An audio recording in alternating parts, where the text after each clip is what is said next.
한 쇼킹한 뉴스는 뭐니 해도 고 박원순 서울시장의 죽음일 것입니다.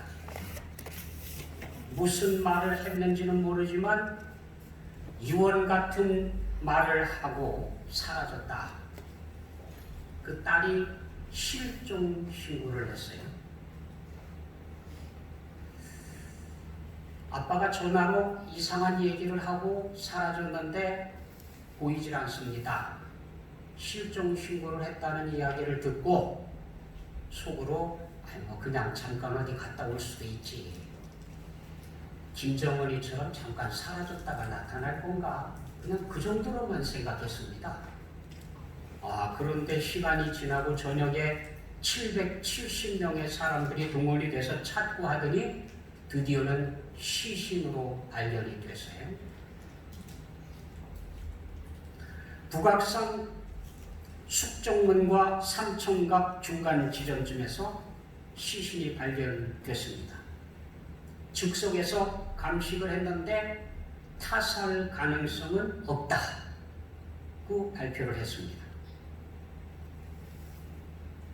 어느 목사님은 박 시장의 죽음을 두고 말한 듯한 글을 SNS에 올렸습니다.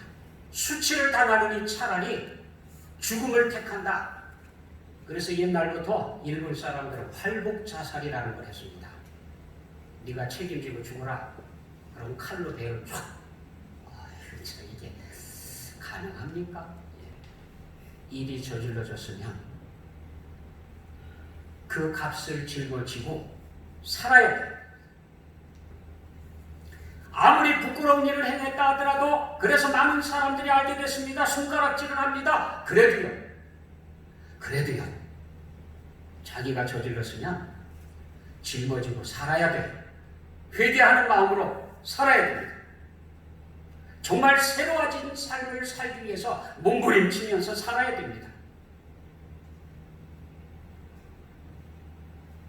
하나님 앞에 나아가서 하나님의 용서를 체험하게 되면 세상 사람들이 손가락질을 하더라도 견뎌낼 수 있습니다. 많은 사람들이 이상한 눈으로 바라본다 하더라도 언젠가는 용서하고 용서받으리라는 확신을 가지고 감내하고 살아가야 됩니다. 시편 32편은 다윗의 마시기, 다윗이 쓴 교훈이. 다윗이 말하는 교훈이 뭔가? 허물의 사함을 받고 자신의 죄가 가려진 자는 복이 있도다. 복 있는 사람, 복을 누리면서 사는 사람, 행복을 경험하는 사람이 누군가? 자기가 잘못한 것을 사함받는 사람이다. 부모에게 잘못했습니다. 그런데 그 부모로부터 사함받았습니다. 자녀에게 잘못했습니다. 그 자녀가 부모님을 용서해 줬습니다. 사함을 받은 사람들은 복 있는 사람이다. 더군다나 하나님께로부터 용서를 받았다. 이건 정말 참 복이에요. 우리가 누리는 복입니다. 마음에 간사함이 없고 여호와께 정죄를 당하지 아니하는 자는 복이 있도다. 하나님께로부터 정죄를 당하지 않는 그 사람은 복 있는 사람이다. 누가 뭐라고 하더라도 하나님께서 내가 내 죄를 사했다. 너는 의인이다. 우리가 천국문 앞에 섰을 때 하나님께서 우리를 향해서 말씀해 주실 것입니다. 의인이 왔다고. 의롭다고. 이 사람이야말로 진짜 복이 있는 사람이다. 다윗의 교훈에 이런 이야기를 적고 있습니다. 내가 입을 열지 아니할 때에 종일 신음함으로 내 뼈가 쇠하였도다. 죄를 짓고도 하나님 앞에 용서를 구하지 않았습니다. 사람들에게 용서를 구하지 않았습니다. 파고도 놓고 끙끙 혼자 앓고 있습니다. 그러는 동안에 종일 신음하고 뼈가 쇠약해지고 그랬다는 거예요. 주의 손이 주야로 나를 누르시오니 우리가 죄를 고백하지 않고 있습니다. 그때에 주님께서 우리를 꽉 찍어 누르고 있는데 마치도 지나가는 개미를 손가락으로 찍어 누르듯이 그렇게 하나님께서 나를 짓누르고 계셨다는 겁니다. 내 진액이 빠져서 여름 가뭄에 마름같이 되었나이다. 오죽 고통스러우면, 오죽 괴로우면 몸에 있는 진액이 다 빠져나가가지고요 마른 것 같이요 그렇게 됐어요. 뼈가 으스러지는 것 같았습니다. 내가 이르기를 내 허물을 여호와께 자복하리라 하고 주께 내 죄를 아뢰고 내 죄악을 숨기지 아니하였더니 곧 주께서 내 죄악을 사하셨나이다. 하나님 앞에 하나님 못 견디겠습니다. 너무 힘이 들어서 감당할 길이 없습니다. 하나님 앞에 나가서 간구해야지. 내가 잘못한 것을 토설해야지. 하나님 앞에 나가서 쏟아봤더니 하나님께서 즉시 곧 내 죄악을 사하셨나이다. 얼마든지 사함받고 살아갈 수가 있습니다. 우리를 사해 주시기 위해서 예수 그리스도께서 십자가를 지신 거 아닙니까? 십자가에 계신 예수 그리스도, 그분을 의지하고 하나님 앞에 나가서 예수 그리스도를 보시고 나를 사해 주십시오, 그리스도의 보혈을 보시고 나를 용서해 주십시오 라고 간구하게 되면 즉시 사함받는다고 되어 있는데, 사람들은 하나님의 이 용서를 체험하지 못하고 살고 있어요. 고백을 안 해요. 이를 꽉 물고요 토해내질 않아요. 하나님 앞에 가서 잘못했다고 간구하질 않아요.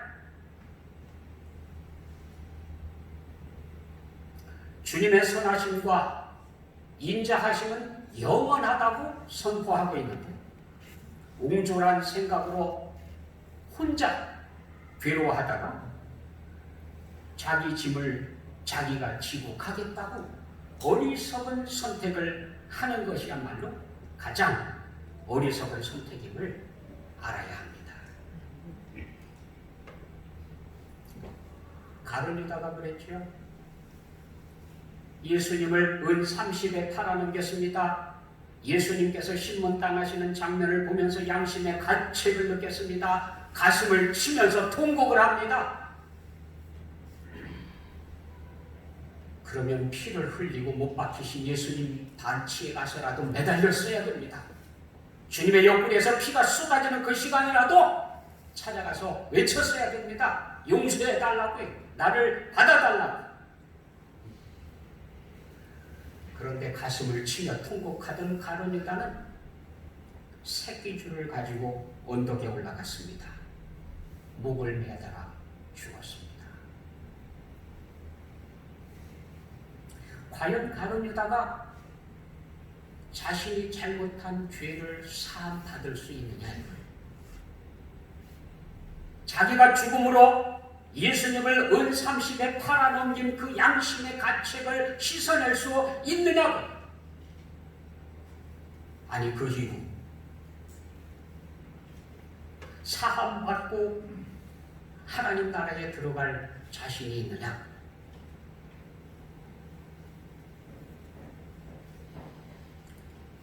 아닌 게 아니라 죽음으로 해결할 수 있는 것은 하나도 없습니다.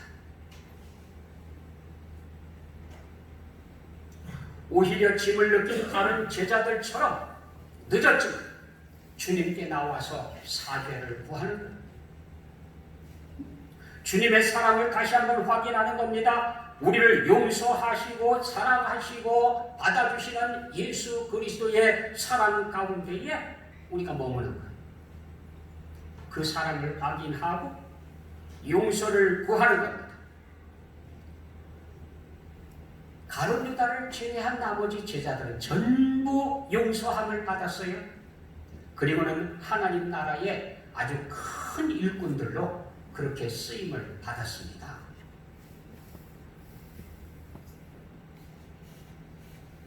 모르긴 몰라도 베드로가 그날 이후로 어디 길을 걷다가 닭이 꼬끼요 그러면 깜짝 놀랐을 거예요. 가슴이 덜컥 내려앉았을 거예요. 아니 예수님께서 너희들이 다 나를 버린다, 너희 중에 하나는 나를 판다, 그런 이야기들을 할 때에 코웃음을 쳤습니다. 다른 사람들은 몰라도 나는 아닙니다. 다른 사람들은 주님을 모른다고 위험한 일이 있으면 버리고 도망칠 수 있는지 모르지만 저는 지옥에라도 같이 가겠습니다. 절대로 저는 그렇지 않습니다. 나는 다릅니다. 큰 소리 뻥뻥 쳤습니다. 예수님께서 말씀하셨죠? 닭 우는 소리가 3번 들리기 전에 네가 나를 모른다고 부인하리라.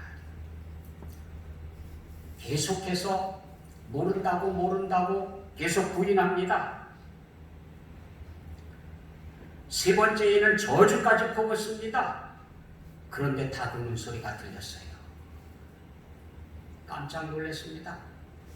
예수님을 쳐다봤더니 주님께서 그 시간 베드로를 넌지시 바라보고 있는 거예요. 너무 괴롭습니다. 성경에 보면은 그가 밖으로 나가서 통곡했다라고 기록하고 있어요. 얼마나 마음이 아프고 창피하고 슬프고 감당할 길이 없어요. 자기가 지옥이라도 끝까지라도 갈 수 있다고 생각했습니다. 예수님을 부인하지 않는다고 그렇게 철석같이 믿었습니다. 그런 그가 3번씩이나 모른다고 부인을 하고요. 3번째는 저주까지 퍼볼 줄이야 누가 알았겠습니까? 너무 속상하고 마음 아프고요, 창피하고 부끄럽고요.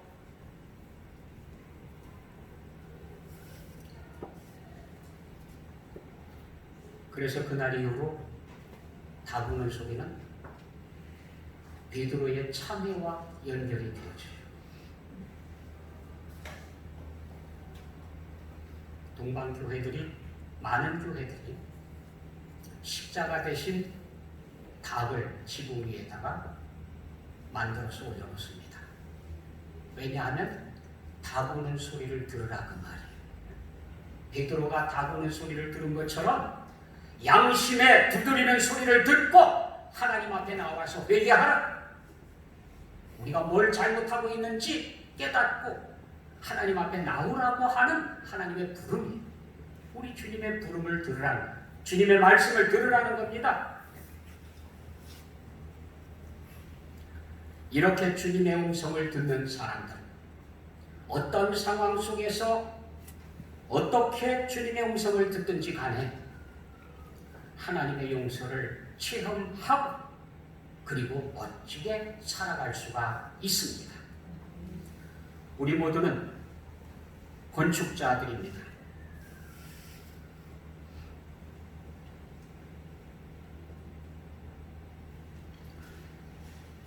설계에 따라 건축을 하면서 살아가고 있습니다. 우리 인생의 가장 잘 된 설계는 하나님의 말씀입니다. 하나님 말씀의 설계에 따라서 건축을 하고 있는 겁니다. 오늘 성경 말씀은 우리의 기초가 예수 그리스도라고 말씀하십니다. 재미있는 현상 하나는요. 저도 그림을 그릴 때 집을 그리면 지붕을 먼저 그려요. 그렇죠? 지붕을 멋지게 그려놓고 그 다음에 벽을 그리고 그 다음에 바닥을 그리고.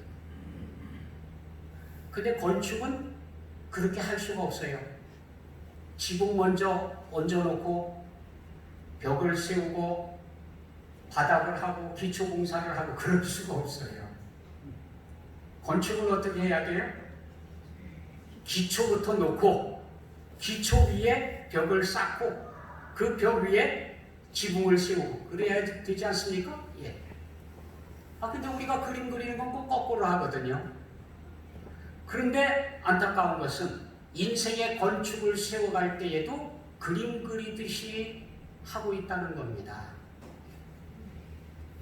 기초 위에 세워야 되는데 기초부터 잘 닦아놓고 그 위에 건축을 해나가야 되는데 기초는 대충대충 해놓고 건축부터 마무리하려고 그러고 있다는 거예요.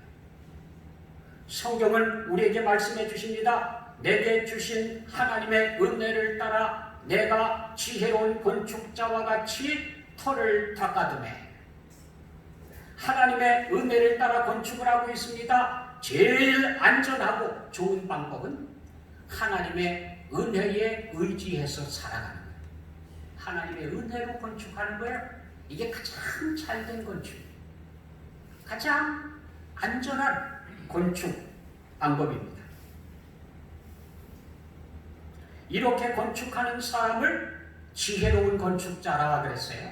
그런데 이 지혜로운 건축자는 어떻게 하냐? 내게 주신 하나님의 은혜를 따라 내가 지혜로운 건축자와 같이 터를 닦아두매. 이 닦아둔 것 외에 능히 다른 터를 닦아둘 자가 없으니 이 터는 곧 예수 그리스도라. 자, 이제 나왔죠? 인생의 건축의 기초. 기초 없는 사람들이 얼마나 많은지 몰라요? 기초를 못 찾은 사람들이 얼마나 많은지 몰라요? 그런데 인생의 건축 기초 터는 반석이신 예수 그리스도다. 예수 그리스도 반석 위에 건축을 세워야 그 다음에 무슨 시험도 받을 수 있고 남는지 타 없어지는지 그런 공적 시험까지도 통과할 수 있고 그런 거지.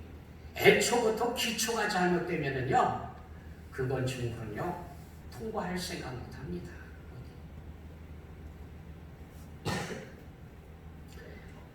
반석이신 예수 그리스도, 그분이 우리 인생의 기초이고 터입니다. 우리 인생의 기초는 이 터 위에 세워져야 합니다. 다른 터를 닦은 사람들은 아예 건물로 서지도 못합니다. 이 터 위에 세웠다고 하더라도 어떻게 세울지 조심하라고 성경은 말씀해 주십니다. 건축 재료들을 잘 선택해야 돼요. 만일 누구든지 금이나 은이나 보석이나 나무나 풀이나 지프로 이 터 위에 세우면 재료들이 많죠. 건축을 한다고 다 똑같은 재료가 아닙니다. 그 많은 재료들 중에서 성경이 말씀하시는 의미는 값 비싼 재료냐 싼 재료냐가 아니에요. 어떻게 하면 공적 시험의 날 불의 시험을 견뎌낼 수 있는 건축을 할 것이냐 하는 거예요. 우리 인생이 나름대로 하루하루 벽돌을 쌓아나가고 있습니다. 그런데 재료가 뭐냐에 따라서 나중에 불타 없어질 것도 있고 어떤 건축들은 불이 지나간 다음에도 남아 있게 됩니다. 어떤 건축을 할 거냐? 각 사람의 공적이 나타날 터인데 그날이 공적을 밝히리니 이는 불로 나타내고 그 불이 각 사람의 공적이 어떠한 것을 시험할 것입니다. 내가 지은 건축, 나의 인생의 건축, 1년 365일 365장의 벽돌을 하나하나 쌓아가면서 평생 동안 지어놓은 나의 인생의 건축이 마지막 공적 시험 때에 화르르 불타가지고요 다 없어지는 허무한 인생의 건축이 있고요. 어떤 사람은 불의 시련을 통과하고 나서 더 정금 같은 그런 믿음으로 서는 사람도 있습니다. 만일 누구든지 그 위에 세운 공적이 그대로 있으면 상을 받고 누구든지 그 공적이 불타면 해를 받으리니 그러나 자신은 구원을 받되 불 가운데서 받은 것 같으리라. 간신히 불에 타 없어지고 기초만 남아가지고 간신히 구원받는 사람은 부끄러운 구원이다. 자기 공적을 하나도 없어요. 자기가 쌓은 걸 하나도 없어요. 다시 말씀드리면 예수 그리스도를 구주로 영접하긴 잘했습니다. 그 믿음, 예수님께서 나를 구원해 주신다고 하는 믿음을 붙잡고 있었던 건 잘 됐습니다. 그래서 구원은 받는데 부끄러운 구원이다. 왜? 칭찬할 게 하나도 없어요. 상급받을 게 하나도 없어요.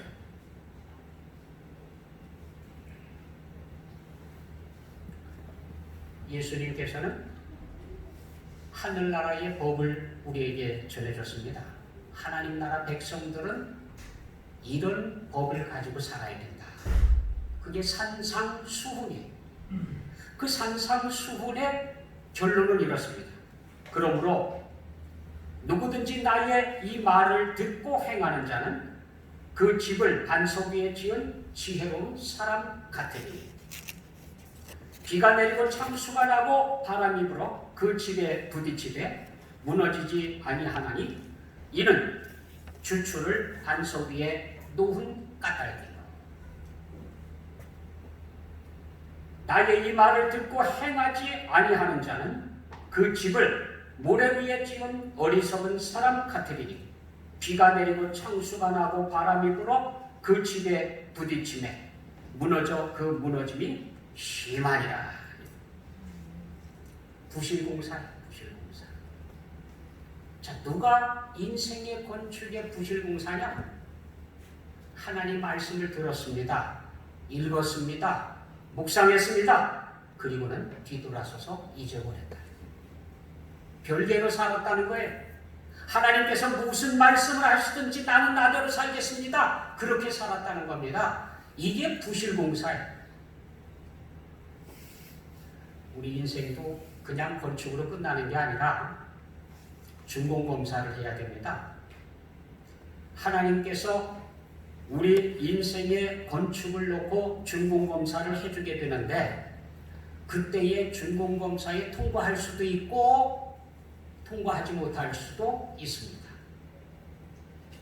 어떤 건축이냐? 아무튼 여러분이나 저나 건축자들입니다. 자기 자신의 건축을 세워나가는데 부실공사가 되지 않도록 조심해야 됩니다. 우리나라의 그 건물이 붕괴되어져서 죽은 가장 처참했던 사건이 1995년 6월 29일 날 오후 5시 57분 삼풍백화점이 무너졌습니다.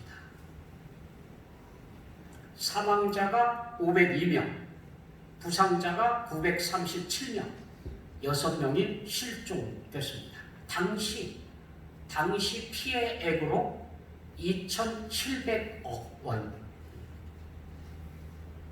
우리는 뭐 그 정도 안 됩니다. 하나님 나라를 소유한 사람들이 뭐 2,700억이야.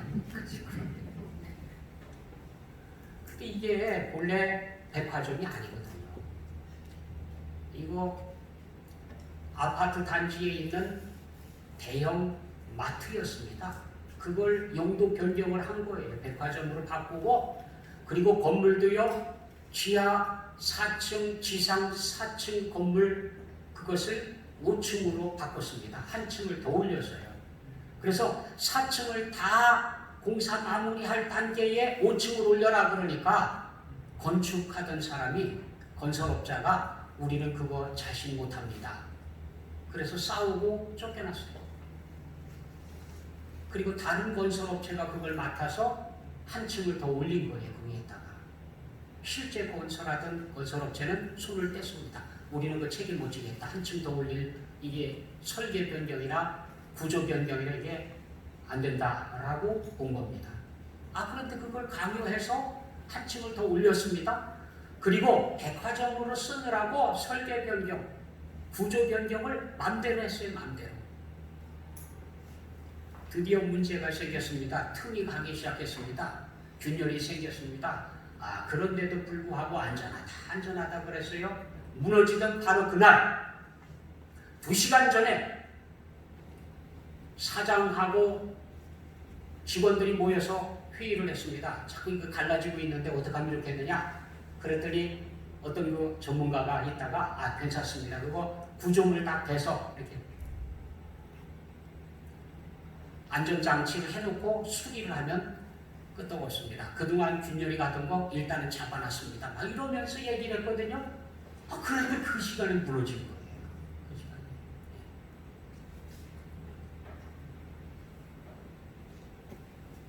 부실공사의 책임이 얼마나 큰지, 피해가 얼마나 커지는지요. 그가 애초부터 안전점검 제대로 받고 검사 제대로 받고 나중에 보니까 별별 얘기가 다 나와요. 준공검사도 안 받았대요. 임시로 가사용 승인 받아가지고 백화점 개점하고 한참 지난 다음에 준공검사가 떨어지긴 했는데 좀 묘해요. 나중에 보니까 뭐 불법 건물이라고 판정까지 나와 있더군요. 보니까 그걸 억지로 그냥 진행을 했어요. 여러분이 인생의 건축을 해나가는데 부실공사다 싶으면 얼른 바꿔야 돼. 안전점검 받고요. 구조 잘못된 것 수정하고요. 안 그러면 다 지어놓고 무너진다니까요. 다 지어놓고.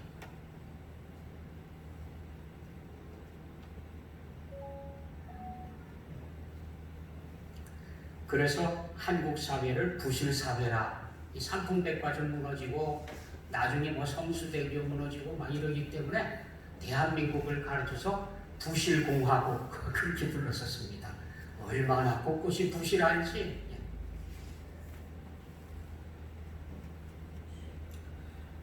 부실공사 거기에다가 안전불감증. 이것도 정말 감당 못해요. 안전불감증이요. 대구 지하철 참사 2003년 2월 18일 날 일어났습니다. 1호선 중앙로역에서 일어났는데 열차 2대가 화염 속에 휩싸여서 많은 사람들이 죽었습니다. 192명이 사망을 했고 148명이 부상을 당했고 2명이 실종됐습니다. 그날요 불붙은 전철 속에서 집에 있는 가족들과 안타까운 마지막 통화를 한 내용들이 쭉 나와 있어요. 정말 애절한 사연들이.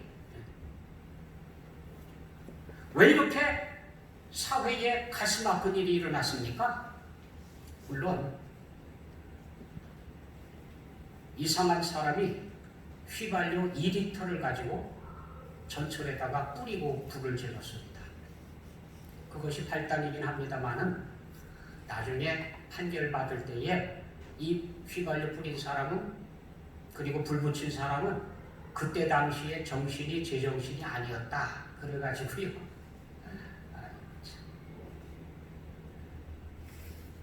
나중에 누가 그 책임을 졌느냐면 전철 공사의 직원들, 전철 운행한 사람, 이 사람들이 책임을 졌어요. 왜냐? 원래 전철은 방역 처리가 되어져 있어서 불이 붙어도 금방 꺼지도록 쉽게 옮겨붙지 않아야 맞습니다.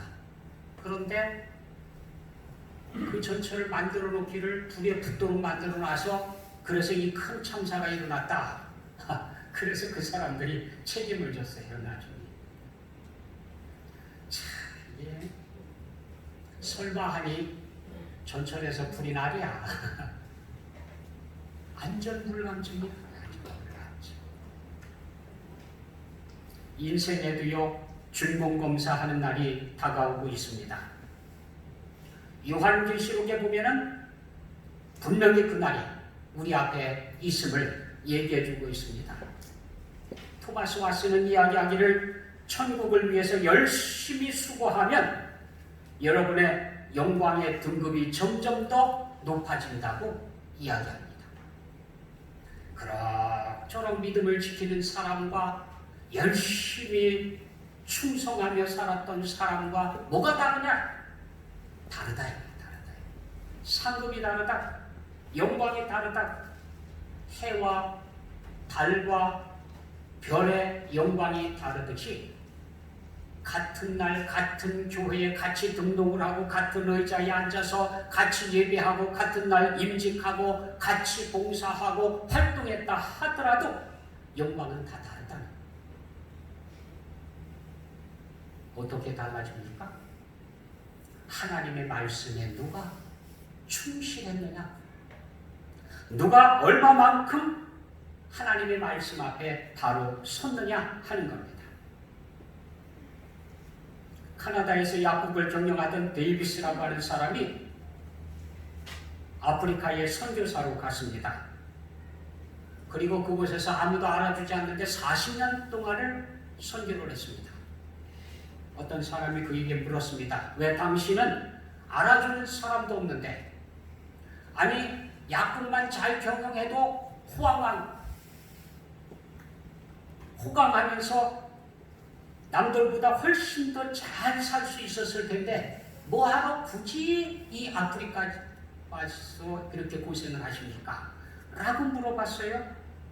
그랬더니 데이비스가 대답했습니다.